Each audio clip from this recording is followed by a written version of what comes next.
ক্রমে জমে উঠছে ভোট প্রচার আর প্রচারের ফাঁকেই একেবারে অন্য মোটে ধরা দিলেন সৌগত রায়। দমদমে গিয়ে নেমে পড়লেন সুইমিং পুলে।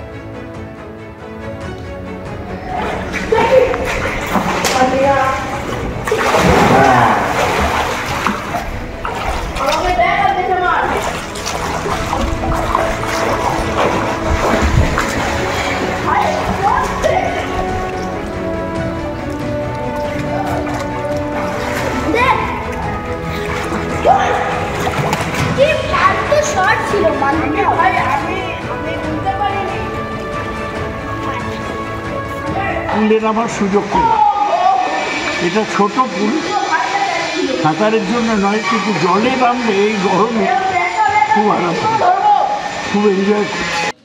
পরের খবরে আসবো ভোটের মুখে ফের সিএ নিয়ে সওয়াল করলেন শান্তনু ঠাকুর। সিএ এর জন্য আবেদন করুন এমনই অনুরোধ জানিয়েছেন কেন্দ্রীয় জাহাজ প্রতিমন্ত্রী।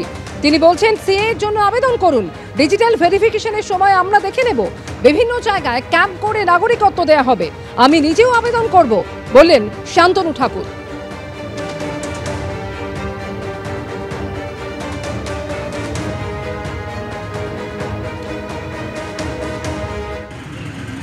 আপনারা অ্যাপ্লিকেশন করুন, সেলফ ডিক্লারেশন করুন, যখন ফিজিক্যাল ভেরিফিকেশন হবে আমরা আছি, আমরা দেখে দেবো, ওটা নিয়ে চিন্তা করতে হবে না, ঠিক আছে? ওই যেমন আধার কার্ডের বায়োমেট্রিক নেওয়া হয়েছিল না, হাতের ছাপ, চোখের, ঠিক এইভাবে শিবির বসে বসে ক্যাম্পেনিং করানো হবে মানুষকে। যারা 71-এর পরে এসছেন বিশেষ করে তাদেরকেই সিটিজেনশিপ দেওয়ার মূল, এটা হচ্ছে মানে আইন, এটা সিটিজেনশিপ দেবার আইন।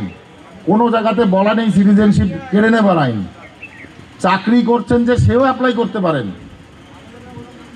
আমি তো বারে বারে বলেছি যে আমি অ্যাপ্লাই করব, কোনো কিছু হবে না অ্যাপ্লাই করলে, আমি তো এই দেশের সিটিজেন। আমি বলতে চাইছি যে এখনো পর্যন্ত কোনো মতুয়া, কোনো উদ্বাস্তু, কোনো নমশূদ্র কমিউনিটির মানুষ এই অ্যাপ্লিকেশন করেনি। এর থেকে প্রমাণিত তারা এইসব ভাওতাবাজিতে আর বিশ্বাস করছে না, তারা কাগজপত্রের উপরেই বিশ্বাস করছে যে কাগজপত্র কি দিতে হবে না না দিতে হবে। প্রচন্ড গরমে এবং হারার ভয়ে শান্তনু ঠাকুর মানসিক ভারসাম্য হারিয়েছেন। এই সিএ নিয়ে এর আগেও তাকে সকাল বিকেল দুরকম কথা বলতে শুনেছি। তিনি নিজে একবার বলছেন আবেদন করব, একবার বলছেন আবেদন করব না। তিনি আবেদন করুন, কিন্তু আমাদের প্রশ্ন, আবেদন করা মানেই তিনি মেনে নিচ্ছেন যে তিনি এখনো পর্যন্ত ভারতবর্ষের নাগরিক নন। তাহলে যদি তিনি নাগরিক না হন, তাহলে কি করে এতদিন সাংসদ এবং কেন্দ্রের মন্ত্রী থাকলেন, বা এখন তিনি কিভাবে বা প্রার্থী হবেন? ভোটের মুখে ফের সিএ নিয়ে সওয়াল করলেন শান্তনু ঠাকুর। এই নিয়ে আমরা কথা বলেছিলাম প্রদেশ কংগ্রেস মুখপাত্র সৌম্য আইচরায়ের সঙ্গে, তার কি প্রতিক্রিয়া শোনাবো। মানুষ বুঝে গেছে এটাও আরেকটা জুমলা। নির্বাচনের আগে সিএ একটা পণ্য হিসেবে ব্যবহার করেছে বিজেপি।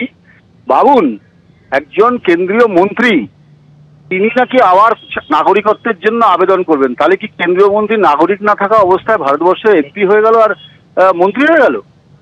তার মানে কত বড় জুমলা, কত বড় মিথ্যের ওপরে ভর করে ভারতীয় জনতা পার্টি মানুষকে বোকা বানাচ্ছে।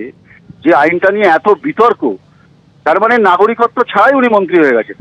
মানে মিথ্যে কথা বলে মানুষকে ভাওতা দেওয়ার একটা লিমিট আছে।